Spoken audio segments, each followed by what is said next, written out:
Hey guys, welcome to another episode of Pint with Backpacker Mike, and I'm going to try this Campfire Munchies from Lupulin Brewing Company. Lupulin Brewing Company. This is an Imperial Stout, and it comes in, I believe, 8.8% or something like that. On the Richter scale, I'm trying to find it right now, but let's see. Oh, 9%. 9% on the Richter scale, as you can see right there. I'm talking about England and backpacking through England. So let's talk about how to get around England right now.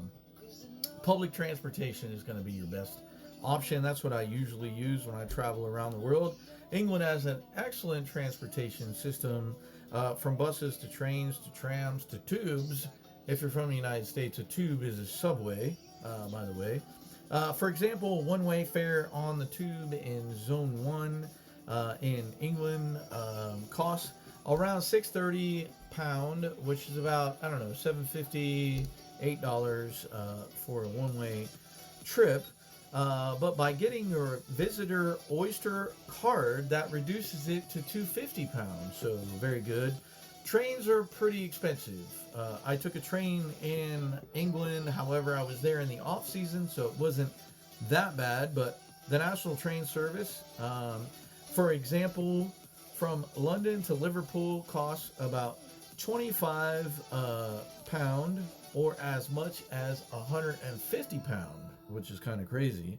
The prices fluctuate a lot, depends on what city you're going from, what time of year, all that type of stuff. But you can look into a Eurail pass if you want to do some more train travel, and you'll get some cheaper options that way.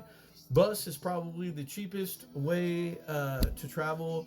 Megabus is one of theirs. They also have Flixbus as well, where you can get fares for as cheap as £1 if you book it in months in advance. The National Express is another long distance bus that you can get.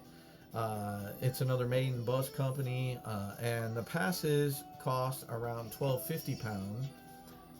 And they'll give you 30% off of adult fares for the bus. You can check out Bus Bud for more information. Bus Bud.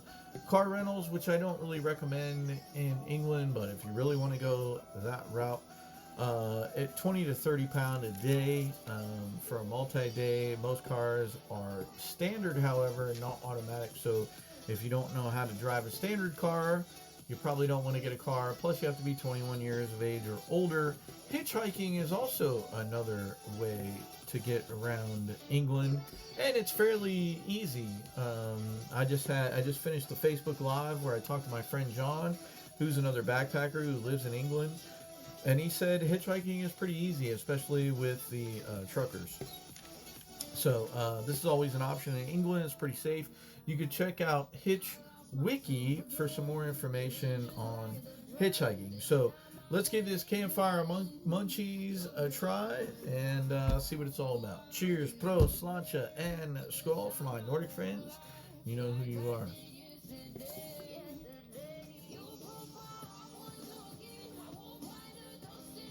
It's very thick, very syrupy, very chocolatey. You get a little bit of that marshmallow graham cracker at the end of it. Boozy. It's not bad. It's decent. It's a one-off beer. It's like a dessert beer, if I could say that. It's like a dessert beer. It's one of those beers that you really want to have, like, after a full meal or after a campfire meal, and you're sitting around the campfire having s'mores or something like that. Very chocolatey, vanilla. You get a little bit of that marshmallow at the end of it, and it's very dark. I'll go ahead and pour it in here for you. I'll just cast the rest of it out, but you can see how dark it is. Very thick body, almost syrupy. Yeah, it's almost syrupy, but it's very good. However, it's just a one-off beer. Like, you just want one of these to enjoy for dessert or something like that, or with your dessert. So I'm gonna go at 8 on the Campfire Munchies. It is very good. However, it's super thick, super sweet, and but it's not too bad. So I'm gonna go at 8. And as always, peace, love, and let's continue to experience this beautiful world together. I'll see you guys next time on Pint Time with Backpacker Mike.